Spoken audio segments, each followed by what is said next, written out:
Hello everyone and welcome back to my channel Edmond Mendaros, and for today's quick tutorial, and I'm going to show you guys on how to change the computer name on your Windows 10 or Windows 11 computer.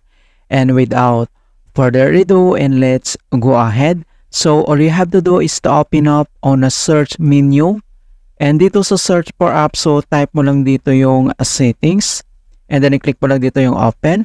And dito lang sa left side menu, and then select mo lang dito yung system. And dito sa right side ay kailangan mo lang mag-scroll down. And then dito sa about, so i-click mo lang yan.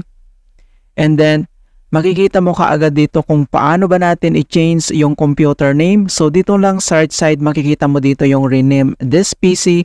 So kailangan mo lang i-click yan. And then pop up itong rename your PC. And then dito naman ay pwede ka nang maglagay dito kahit anong name ang option mo or kung gusto mo. Okay? So, type ka lang dyan. And then, next. Kailangan mo lang i-click dito yung next. Alright? So, ganun lang po kasimple on how to change the computer name in Windows 10 or Windows 11. And please don't forget to like this video, subscribe to my channel for more quality content. Thank you guys and see you in my next tutorial.